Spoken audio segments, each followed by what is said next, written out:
क्रिश 4 क्या मुश्किल में है? ये बॉलीवुड हंगामा जो वेबसाइट है, ये उसने अपने सोर्सेज के हवाले से छापा है। क्रिश 4 का लंबे समय से इंतजार हो रहा है, मतलब 10 साल से भी ज्यादा हो गए, और लोगों को यह है कि भाई क्रिश है, कोई मिल गया क्रिश। ऋतिक रोशन एक इंडियन सुपर हीरो के रूप में इसमें नजर आते हैं, और अब तक का सबसे सक्सेसफुल जो है इंडियन सिनेमा का ये सुपर हीरो है। लंबे समय से चर्चा है कि भाई इसका नेक्स्ट पार्ट कब आएगा। तो लास्ट ईयर फाइनली ये हुआ था कि ये अनाउंस हुआ था कि क्रिश 4 बनने जा रही है। इस फिल्म को बनाने की कोशिश करते करते जो इसके मूल डायरेक्टर हैं राकेश रोशन, ऋतिक रोशन के पिता, वो बूढ़े हो गए, उन्होंने फिल्म डायरेक्शन से संन्यास ले लिया। फिर ये अनाउंसमेंट हुआ कि क्रिश 4 बनेगी। दो चीजें हैं उसमें, क्रिश 4 में ऋतिक रोशन एक्टिंग करने के साथ साथ डायरेक्शन भी करेंगे, तो ये एक बड़ी बात है कि अब ऋतिक डायरेक्टर भी बनेंगे। लेकिन साथ ही साथ इस फिल्म का बजट इतना बड़ा बताया जाता है, मतलब जब खबर आई थी तब भी, कि भाई अकेले रोशन के बस का नहीं है कि इस फिल्म को प्रोड्यूस करें। तो फिर ये हुआ था कि यशराज फिल्म्स के साथ में मिलकर रोशन क्रिश 4 को बनाएंगे। तो बड़ा अनाउंसमेंट था, और ये था कि भाई नेक्स्ट ईयर स्क्रिप्ट वगैरह सब रेडी हो गई है, नेक्स्ट ईयर ऋतिक रोशन इस फिल्म को बनाएंगे, डायरेक्ट करेंगे। प्रियंका चोपड़ा के भी इस फिल्म में कमबैक की चर्चाएं थी। हॉलीवुड में जब वो इंटरव्यू दे रही तब भी उनसे इस बारे में हाल ही में सवाल पूछा गया था। तो कुल मिला के ऐसा लग रहा था कि शायद ये फिल्म राइट ट्रैक पर है। लेकिन अब जो बॉलीवुड हंगामा ने खबर छापी है, उसने बड़ी चौंकाने वाली बात कही है कि रोशंस के और वाईआरएफ के बीच में, ऋतिक रोशन और आदित्य चोपड़ा के बीच में फिल्म के बजट को लेकर जो है संतुलन नहीं बन पा रहा है। ऋतिक का ये मानना है कि जो क्रिश 4 है, इसके लिए कम से कम 500 करोड़ रुपए का बजट लगेगा, और दोनों मिलकर इस फिल्म को जब फंड कर रहे हैं तो वो बजट इतना हो कि जिससे ये फिल्म, जैसा ऋतिक सोचते हैं, देखते हैं फिल्म को, वो विजुअलाइज कर रहे होंगे, तो 500 करोड़ चाहिए। दूसरी तरफ आदित्य चोपड़ा का मानना है इस खबर के हिसाब से कि ये फिल्म 350 करोड़ रुपए के आसपास बन जानी चाहिए। अब 200-500 या 1000-2 मतलब 10-20-50 करोड़ की भी बात नहीं है, 150 करोड़ रुपए का फर्क है। आदित्य चोपड़ा कह रहे हैं 350 करोड़, ऋतिक कह रहे हैं 500 करोड़। अब सवाल ये है कि अगर इतनी महंगी फिल्म बनती है, 350 में भी बनेगी, तो बॉक्स ऑफिस पर उसको रिकवरी के लिए कम से कम जो है 700-800 करोड़ रुपए जो है उसे चाहिए रिकवरी के लिए। फिर क्या गारंटी है कि फिल्म वैसी बनेगी?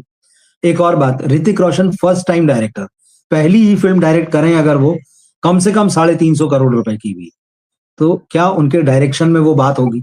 नो डाउट उन्होंने एक फिल्म फैमिली में जन्म लिया, उनके पिता को कई फिल्मों में असिस्ट किया, एक लंबा एक्सपीरियंस उनके पास बतौर एक्टर है, 2 दशक से ज्यादा का। लेकिन फिल्म बनाना एक बिल्कुल डिफरेंट चीज होती है। तो अब ये जो मामला है बजट का, यहाँ पर आकर जो है काफी खींचतान मची है, और उसके बाद अब ये खबरें आ रही कि कई राउंड डिस्कशन हुआ है इस मुद्दे को लेके, और फाइनली फिर ये डिसाइड हुआ है कि क्रिश 4 को अभी जो है ठंडे बस्ते में कह लीजिए या बैक बर्नर कह लीजिए, वहां डाल दिया है। मतलब हाल फिलहाल जो है इस फिल्म में और कोई प्रोग्रेस की ज्यादा जो है चांसेस बचे नहीं है। तो जो लोग ये इंतजार कर रहे थे कि भाई ऋतिक रोशन इस साल फिल्म शुरू करेंगे और क्रिश 4 उन्हें देखने को मिलेगी, तो हाल फिलहाल जो है वो ऐसा कुछ होने नहीं जा रहा है। तो बॉलीवुड के लिए ये एक थोड़ा सा आप कह सकते हैं कि आगे बढ़ाने वाली खबर तो नहीं है। और इस बीच ये भी खबरें आ रही है, बॉलीवुड हंगामा ने अपनी रिपोर्ट में लिखा है कि भाई ऋतिक फिर से उस स्क्रिप्ट को रिवाइज कर रहे हैं, और ये देख रहे हैं कि क्या जो है इसमें ऐसा कुछ कम किया जा सकता है जिससे कि फिल्म का बजट नीचे आए। एक और चीज चल रही है कि कुछ और पार्टनर्स को भी इस फिल्म में जोड़ा जाए, मतलब मार्केट में कुछ और प्रोड्यूसर, कोई और स्टूडियो जो है वो तलाश किया जाए, वो जो इस प्रोजेक्ट को अपना बैकअप दे, जिससे कि जो ऋतिक चाह रहे हैं, क्योंकि देखिए क्या होता है ना, फाइनली तो चीजें डायरेक्टर के हाथ में होती है। और अगर आपने ऋतिक रोशन को बनाया कि भाई आप डायरेक्ट करेंगे इस फिल्म को, वो लीड एक्टर भी होंगे, दोहरी जिम्मेदारी रहेगी, मगर हम यहाँ एक डायरेक्टर के रूप में बात करते हैं। तो जब वो किसी प्रोजेक्ट को अपने हाथ में लेंगे और उसको बनाना शुरू करेंगे एक निर्देशक के रूप में, तो वो फिर पूरी तरह से उनकी मर्जी से ही बनना चाहिए। मतलब फिर उसमें ये नहीं होगा कि थोड़ा ये कम कर लो, थोड़ा वो कम कर लो, यहाँ कटौती कर लो, वहां कटौती कर लो, ये नहीं चलेगा। तो जब अगर ये प्रोजेक्ट मुकम्मल होगा, फाइनल होगा, तो उनकी इच्छा के अनुसार सारी चीजें जो है वो मैनेज करना पड़ेगी। मतलब जो है बजट जो है वो 500 करोड़ रुपए का ही रहेगा। तो ऐसे में देखना है कि जब आदित्य चोपड़ा जो है वो कह रहे हैं कि इस फिल्म को कम बजट में बनना चाहिए, तो ऋतिक दूसरी तरफ इस कोशिश में है कि कुछ और लोग भी इनके साथ जुड़ जाएं। हालांकि दोनों के बीच में किसी तरह की ऐसी कोई बात नहीं कि बड़ा कोई तनाव है या बड़ी उठापटक है या नाराजगी है। बहुत पुराने दोस्त हैं दोनों, और एक दूसरे को समझते हुए बातें की है। और आदित्य चोपड़ा की जो भी फिल्मों को लेके फीडबैक है, ऋतिक रोशन उसको बड़ा इंपॉर्टेंस देते रहे हैं।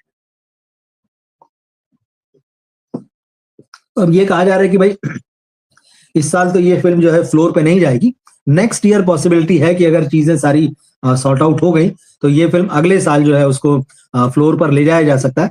लेकिन इस बीच एक खबर और आ रही है कि ऋतिक रोशन इतने बड़े प्रोजेक्ट में हाथ डालने से पहले, मतलब चाहे वो 350 करोड़ के बजट का हो, चाहे 500 का हो, चाहे 400 का हो, ऋतिक रोशन एक और फिल्म पर काम कर रहे हैं। मतलब वो कुछ ऐसी स्क्रिप्ट्स पढ़ रहे हैं जिनको कि बीच में एज अ डायरेक्टर एक आध फिल्म बना सके, तो निश्चित रूप से उनके पास एक फिल्म मेकिंग का एक्सपीरियंस भी होगा। ये बात भी सच है, क्योंकि वाकई जब ये बात अनाउंस हुई थी कि ऋतिक जो है इस फिल्म को क्रिश 4 को बनाएंगे, तो हैरानी हुई थी कि भाई आज तक उन्होंने कोई फिल्म मेकिंग नहीं की, तो सीधे इतने बड़े बजट की फिल्म को वो कैसे बना लेंगे।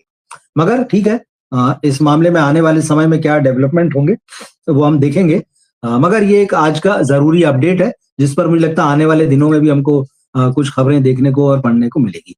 जी मोहित जी, नमस्ते। जब तक इनमें इनसिक्योरिटी रहेगी तब तक ये कैरेक्टर रोल और बदलाव नहीं करेंगे क्रिश 4 के। कब से अटकी हुई है, क्योंकि Rakesh Roshan, Hrithik Roshan writer story line पर स्मार्ट वर्क नहीं चाहते। देखिए ये पैसा जो है ना, अब वो भुनाने वाला मामला और कुछ भी नहीं है, सीधी सी बात है। पूरे बॉलीवुड का अब हाल यही हो गया है कि इनको ना अच्छी स्टोरीज चाहिए, ना चाहिए कि इनको समझ में ही नहीं आती। सबसे बड़ी बात यही है, इनको अच्छे से अच्छी स्टोरी समझ में नहीं आती है। आप इनके पास राइटर्स नहीं है, इनके पास वो नजर नहीं बची है कि अच्छा सिनेमा क्या होता है। ये एक अपनी दुनिया में इनका एक बबल है, और ये करोड़ों करोड़ की मतलब आप कहना चाहिए जो पैसे का ढेर है उसमें बैठे हुए हैं, ये वहां बैठकर सिनेमा को देखते हैं। तो वो सिनेमा की टेक्निक वेक्निक, कौन सा कैमरा लगेगा, कौन सी ट्रॉली लगेगी, कौन सा वीएफएक्स होगा, क्या जादू होगा, क्या टोना होगा सिनेमा का, वो कर लेंगे। पर वो जो बेसिक है, बल्कि ये खुद का जो एक्टिंग का काम इनमें से बहुत सारे वो भी नहीं कर पाते हैं, ये पर्दे पर वही दिखते हैं जो है। तो बहुत कुछ नुकसान हो चुका है। ये जब तक लग रहा है कि हमारे पास पैसा है हम कुछ भी कर लेंगे, ये सिर्फ इनको लग रहा है। अब बिल्कुल मुझे लगता है आप ठीक कह रहे हैं, जब तक ये पूरे तौर पर खुद को बदलेंगे नहीं, इनका कुछ नहीं होने वाला है। और क्रिश 4 अगर ऋतिक रोशन बनाते भी हैं, तो अभी तक जबकि उन्होंने कोई सिनेमा ही नहीं बनाया है, तो आप क्या कहेंगे कि सीधे 500 करोड़ की फिल्म बनाएंगे, क्योंकि आपके साथ रोशन सरनेम लगा हुआ है। हो सकता है बना भी दें, सिनेमा का कोई भरोसा नहीं, लेकिन सवाल उठते हैं और उठना चाहिए, लाजमी है। इनकी फिल्मों का हाल देख लीजिए, किस तरह से विक्रम वेदा इन्होंने की थी, वो फ्लॉप रही। इधर फाइटर में उनका देख लीजिए क्या हाल हुआ, फिर उसके बाद वार 2 देख लीजिए क्या हुआ। वो तो जो बना लिया शुरू में, और ये कॉर्पोरेट की दुनिया हो गई है। सिनेमा के अलावा एंडोर्समेंट और इधर उधर इनके चेहरे चमकते रहते हैं, वरना तो ये कब से खो चुके होते हैं अंधेरे में। बात सही है, जब तक समझेंगे नहीं, बदलेंगे नहीं, तब तक तो ये मुश्किलें रहनी है जो आप कह रहे हैं।